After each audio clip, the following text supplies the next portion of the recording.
I love this Lucky Yo, Llama fuck music. going on, twin?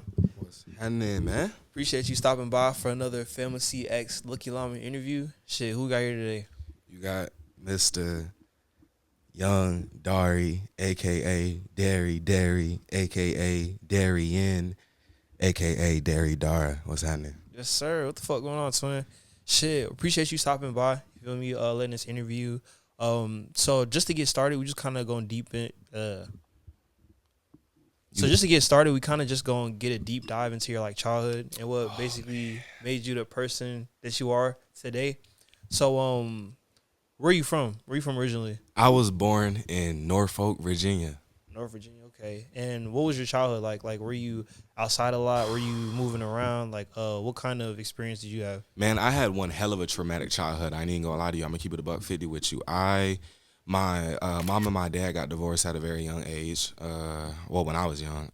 And shit, I think they were damn near divorced when I was born, for real. And it was a lot of like house hopping and shit like that, moving from place to place, trying to like not really having a standstill moment. And then after a moment, my mom and my dad finally like fully ended up finalizing a divorce, and my grandfather built this bowling center in Rock Hill, South Carolina called Strikers. He built the center.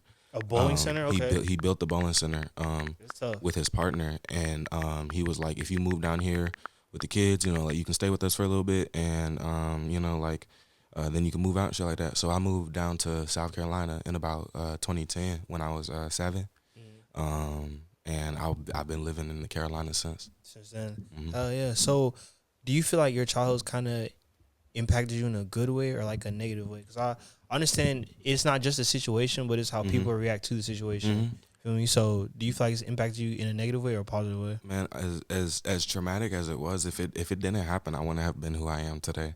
So as I feel like I'm very proud of who I am today and the things that I've accomplished. So I 100% think that it positive, as negative as the things that I went through, it most definitely impacted me in a positive way. It pushed you to be better. That's tough. 100%. That's tough. So, when did you get into making music? So I grew up around music my whole life. My father is a DJ. That's actually how we met my mom. And that's actually my initials as well. My initials are DJ D. So it's actually in my initials as well. So I've been around music my whole life. So I've loved music. When I was a kid, like 10, 11, 12, I would always be like, you know, like everybody was like hitting the tables, hitting the desk, hitting the pencils, you know, freestyling, doing this and that. Yeah, at lunch and Exactly, shit like that.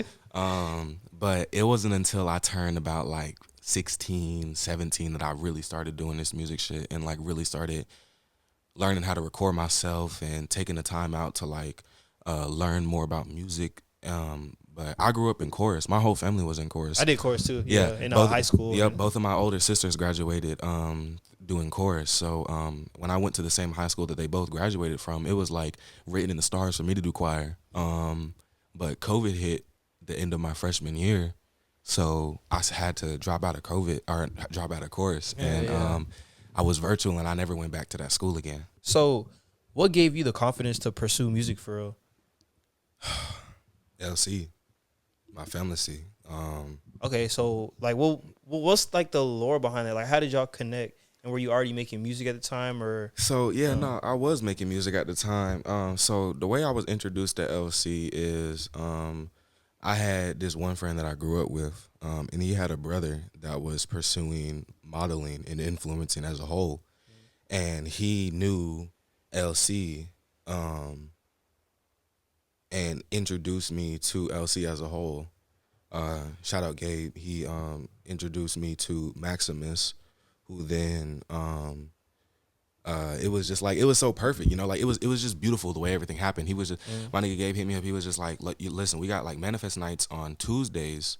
It's just like a type of night where like all types of creatives come out, people, you know, who like artists, singers, dancers, models, photographers, things like that. Like we all just come under the same roof, connect with ideas, make up content, and just learn how to collaborate with one another. This has been my experience too. Like, ever since I've been fucking with LC, it's like I'm literally just put in a room with creative after creative after creative who's like really going crazy. Feel me? Like, and I'm definitely blessed and thankful to be part of it for sure. Like, what the fuck?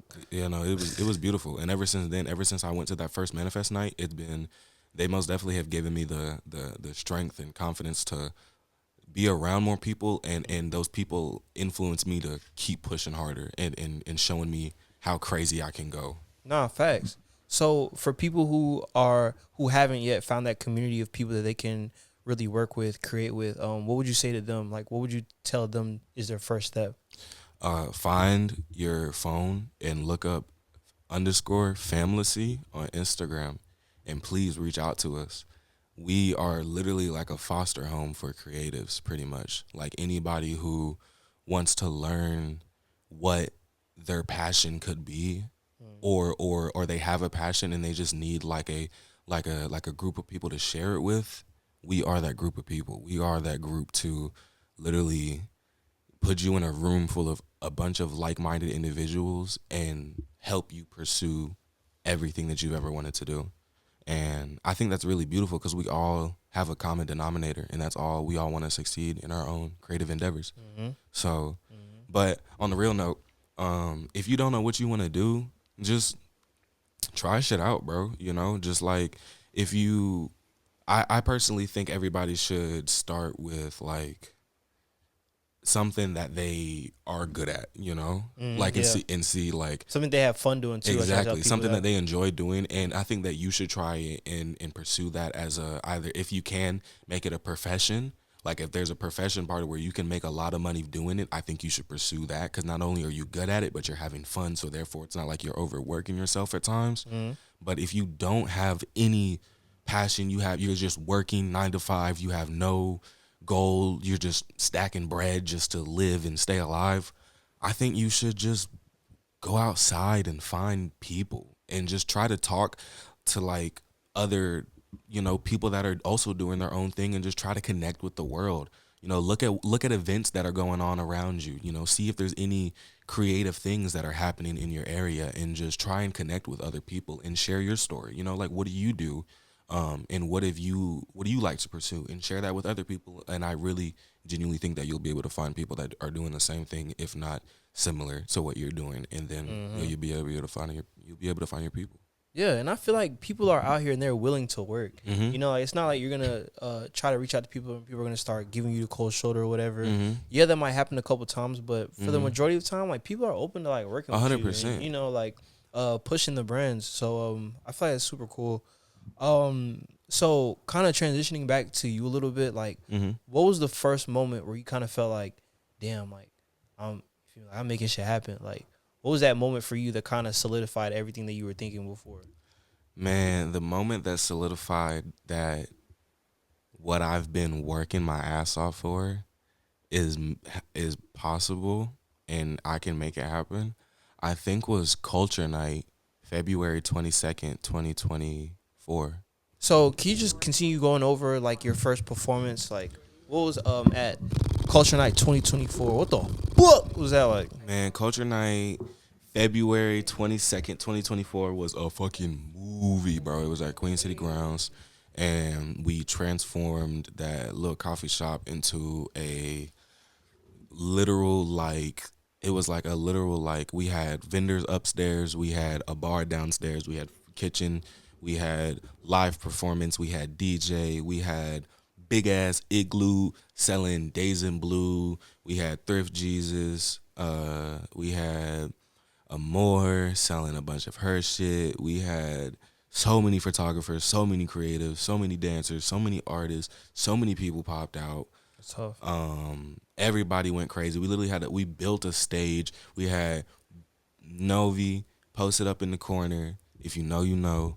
And yeah, no, they had me on the lineup, and I was working at QT at the time, and at the time I was working overnights on Thursdays, transitioning into Friday morning.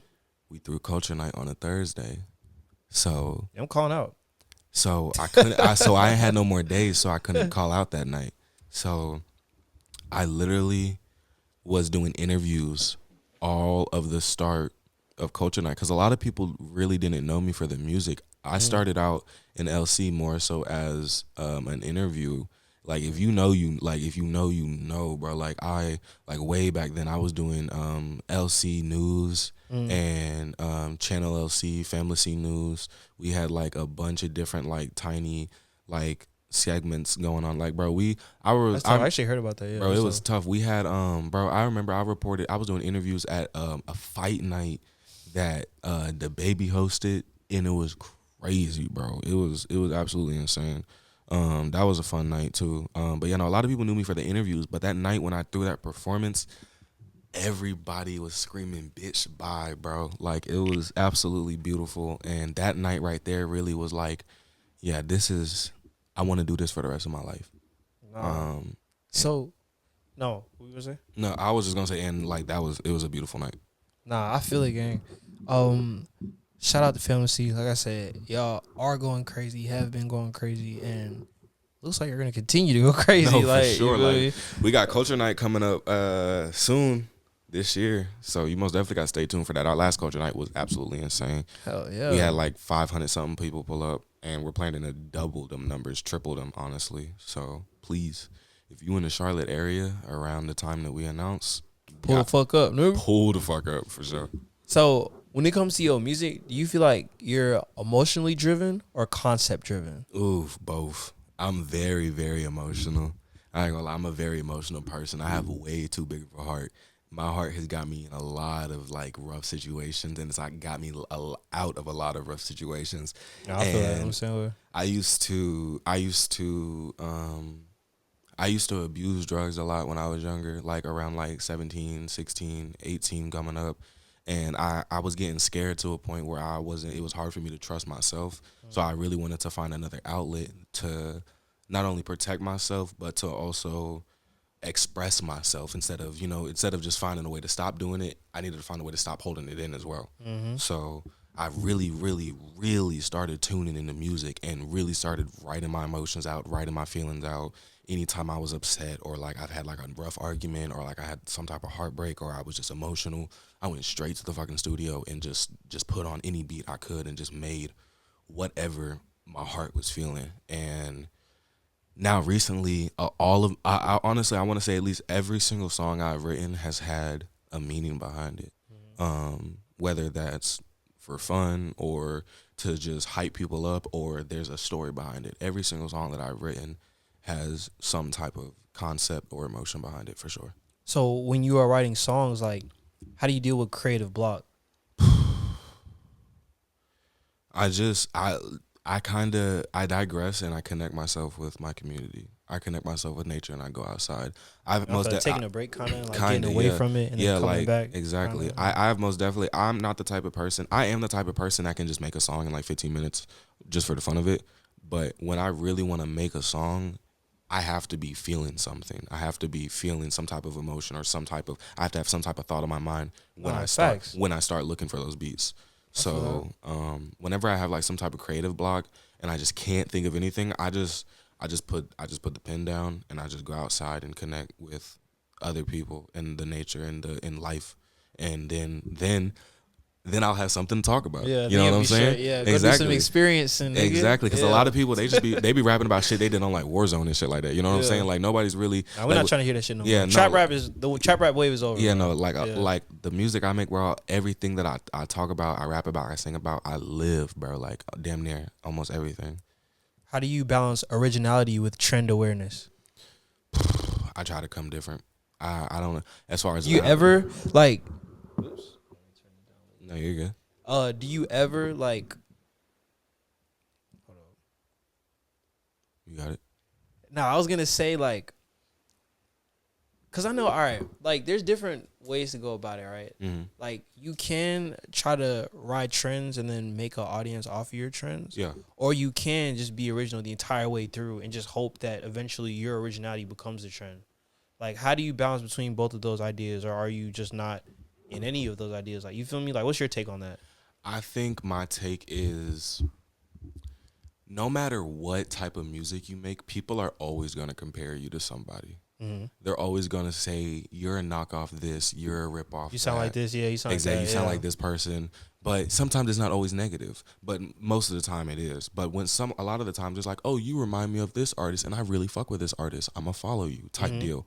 So how do I balance it? I try to put in as much as my personality with my music and my vision and my sound. I try to incorporate as much as my personal real life shit that I'm going through, into the shit music, that shit that I have been through, and shit that I'm planning to do into the music. And you see it, you feel it, and you hear it. You know what I'm saying? That's the best I can do as far as balancing trendiness to originality, because a lot of beats I hop on, you can compare it to a bunch of other artists. A lot of ways that I rap, you can compare it to a bunch of other artists. But the shit that I talk about and the way that I present it, I try my best to come as close to my personality as possible. I don't try to mimic or mirror anybody else. I try to come as original as possible. So with that being said, do you feel like you're creating for yourself or more of you're creating for your listeners? It's more so most definitely a mix, because I don't want to say I'm driven off of attention, but I love hearing results. I love hearing good results. No, but I feel like I think that's great, bro. Exactly. Yeah, that's a good thing, bro. I feel like anybody is. And I love hearing, yo, I love this fucking Thoughts song. about your music, Exactly. yeah. I love this song. I know all the lyrics to the song. Can you make more stuff like this? Yeah, but you gotta remember, people have a completely different experience with your music than you do. Yeah, exactly. So I most definitely try.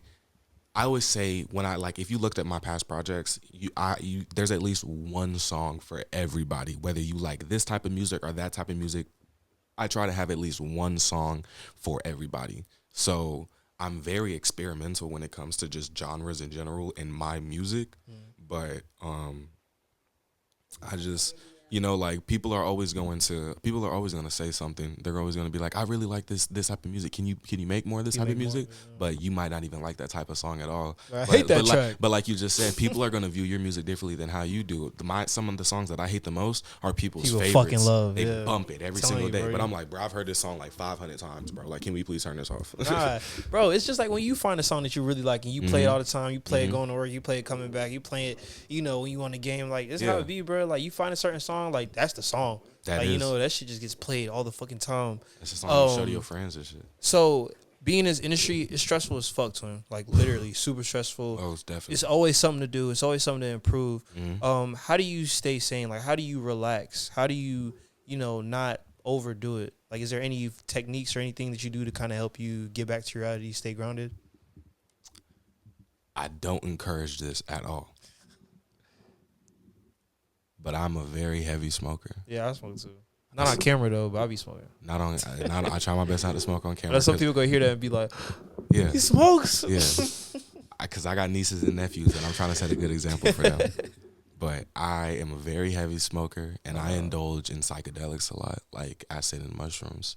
I tap into like a total different mental state and try to like squeeze my brain of any stress and anxiety and just like try and come with a new mentality like not every single time, but I always try to just give myself a mental relaxation, because a lot of times like shrooms themselves have been medically proven to like really help with like stress, anxiety, depression, PTSD, shit like that. So a lot of people microdose daily to help them get along throughout their day.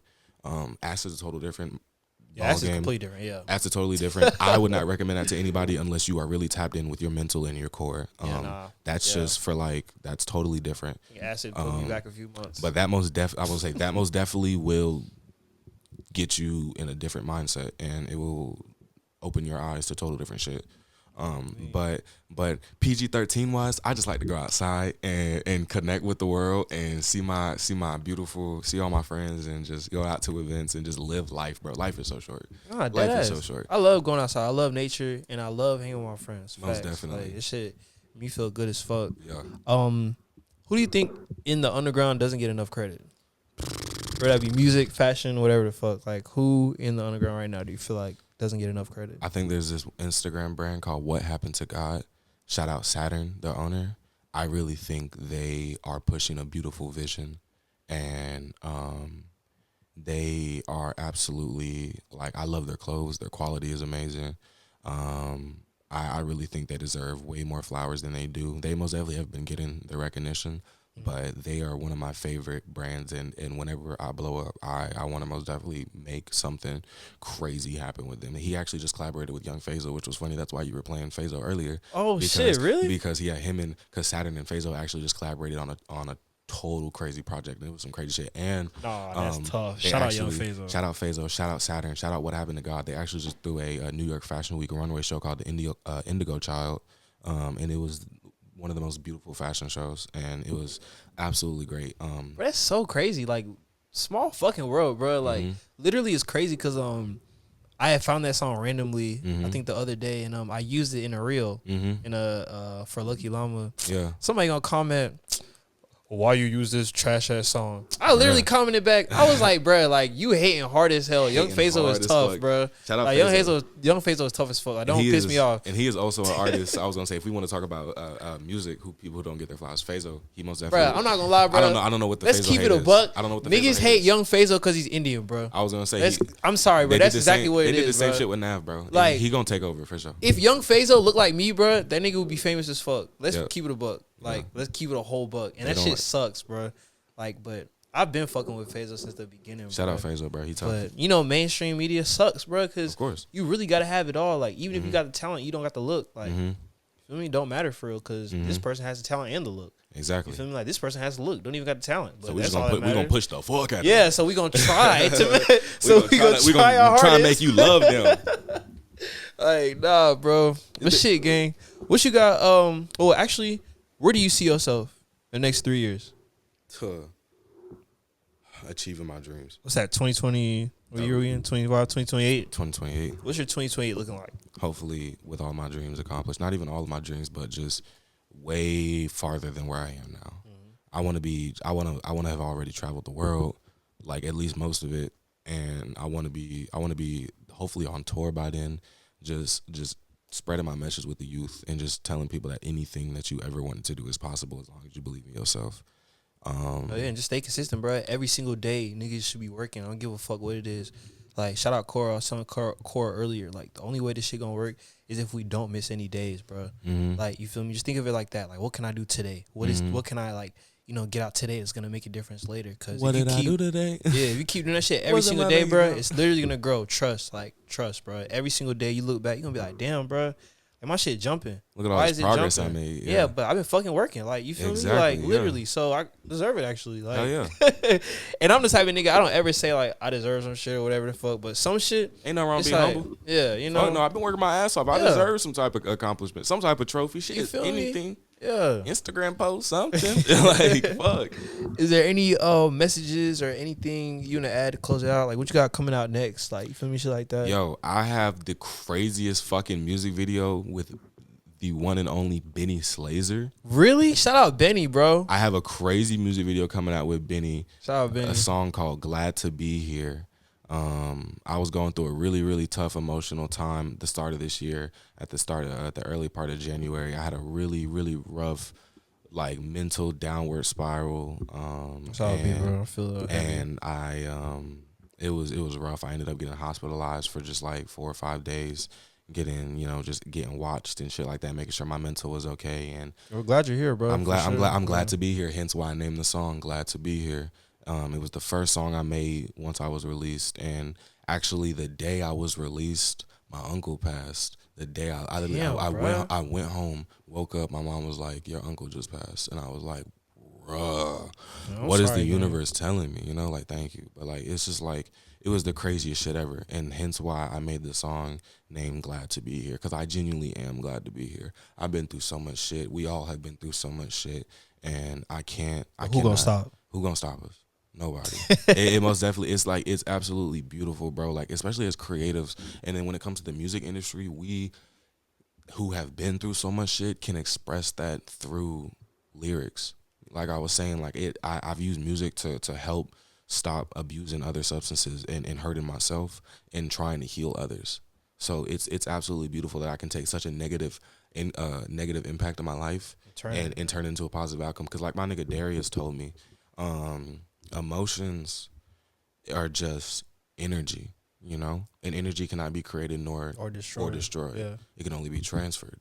So once that negative energy comes into your life, the only thing that you can do is fully feel that energy, understand the emotion, and transform that shit into something beautiful and powerful and give it to something else. Out, yeah. Give it out to something. Give it out to the world. Give it out to the people.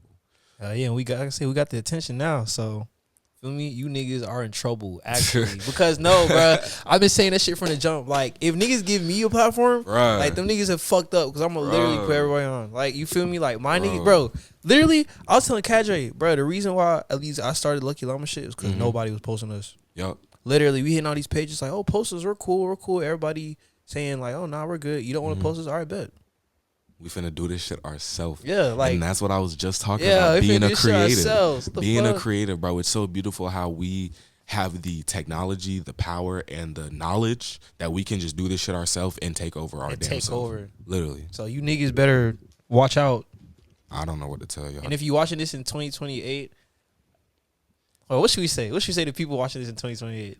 I'm gonna say to myself, I pray to God you did it.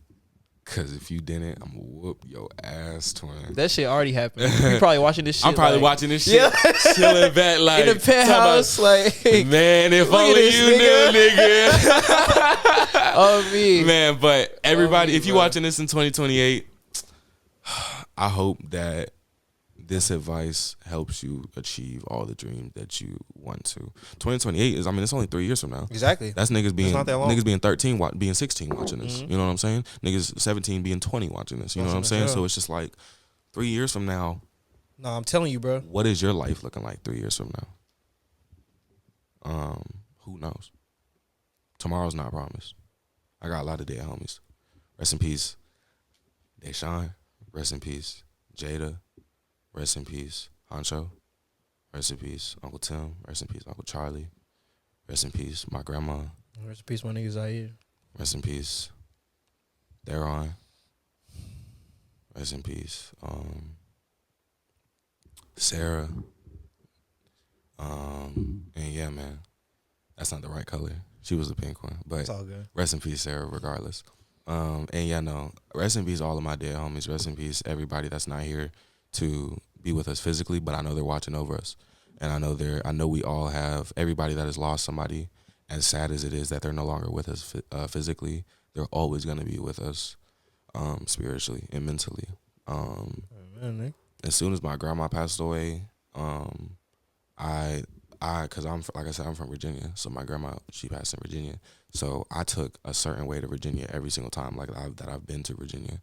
It's like the same way every single way. It's like I take the highway all the way through like Suffolk and then go through like Emporia to like Virginia Beach. But for some reason, on the way there, I got like the most recent time after she passed, and we were on the way to go set up the funeral. We took like this way through Sussex. Like I got like a flood warning advisory, and it made me reroute. It was a sunny fucking day. There was no rain at all, but it made me reroute anyways. As I'm rerouting, going through Sussex, it's nothing but just field, road and field, a high school, a middle school, and some houses. Nothing. And then there was this one park / like little like memorial spot. It was like Shirley Hope Memorial Park, and my grandma's name was Shirley. So when my mom saw that on the way to bury her mother, she fucking broke especially down. after rerouting. Exactly. Yeah. And the crazy thing is, we have never once taken that route while going up to Virginia. So that proves my point, as even though they're not with us physically, they are always sending us signs, and they're always looking over us and always constantly reminding you that they are still here with us. So rest in peace to all my dead homies. Rest in peace to all my dead family. Rest in peace to everybody else who has lost somebody. But as long as we're all still here pushing our dreams and pursuing it, you know they're going to be proud 100% no matter what.